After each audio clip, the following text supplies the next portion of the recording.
বাংলাদেশে অস্থির পরিস্থিতি, ভারতের সঙ্গে সম্পর্ক মোটেই স্বাভাবিক নয়। এর মধ্যে বাংলাদেশের প্রতিনিধি দল ফারাক্কা ব্যারেজ পরিদর্শন করছেন জল বন্টন চুক্তি পুনঃস্বাক্ষরিত করার উদ্দেশ্যে। 1996 সালে ভারত বাংলাদেশ জলবন্টন চুক্তি স্বাক্ষরিত হয়েছিল। 30 বছরের এই চুক্তি 2026 সালের 12 ডিসেম্বর শেষ হচ্ছে। সোমবার রাতে মোট 11 জনের প্রতিনিধি দল ফারাক্কা আসে।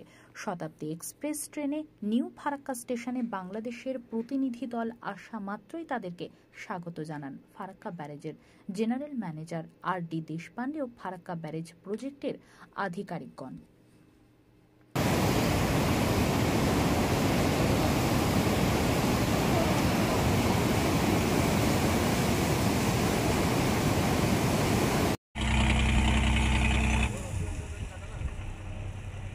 उठते हुए देखते सीढ़ी भी रखा है, सीढ़ी उसको लंबा रखना चाहिए। हम लोग क्या करेंगे? तुम मस्कन डूबी है बा हाँ एक तो हैप्पी है वो तुम चले जाओ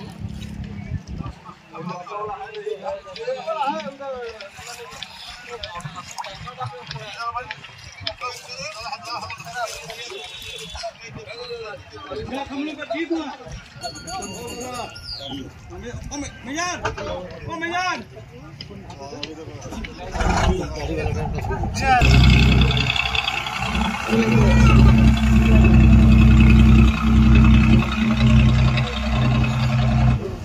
তোকে ডাকলো তুই তো ছিলিস না তো কি করবি লোকের সামনে তো দিলাম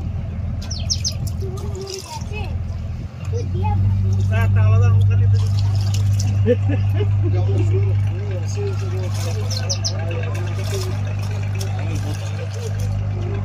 রিসেন্টলি একটু কমে গিয়েছে। জানুয়ারি মাসে ভালো ছিল, গত ফেব্রুয়ারি মাসে একটু কমেছে।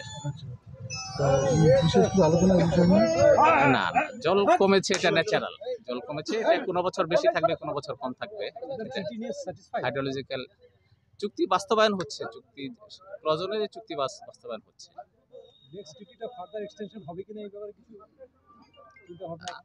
সেটা একটা কমিটি করা হবে, কমিটি তখন কাজ করবে, সেটা আমরা বলতে পারছি না। ওখানে ফ্লো মেজার করা হয়েছে, আবার এখানে ফিডার ক্যানেলও করা হচ্ছে। সো এটা চুক্তি অনুযায়ী বাস্তবায়ন হচ্ছে। যেটা গঙ্গাতে মেজার করা হচ্ছে সেই পরিমাণ পানি বাংলাদেশে যাচ্ছে, আর যেটা ফিডার ক্যানেলে মেজার করা হচ্ছে এই পরিমাণ পানি কলকাতা যাচ্ছে। নেক্সট উইকে এক্সটেনশন হবে কিনা এই পর্যায়ে মিটিং কি দিল্লিতে হবে না বাংলাদেশের সাইডে? Venue will be decided letter on. Committee করা হলে তখন এখানে প্রতিনিধি আর কি কলকাতায় কোনো বৈঠক হবে? এটা রুটিন মিটিং হবে কলকাতায়। এখানে ভিজিটের পরে কলকাতা মিটিং করি আমরা 6 তারিখে, রুটিন মিটিং। আপনার শুভ নাম? আপনার শুভ নাম? আপনার নাম? ডক্টর মোহাম্মদ আবুল হোসেন।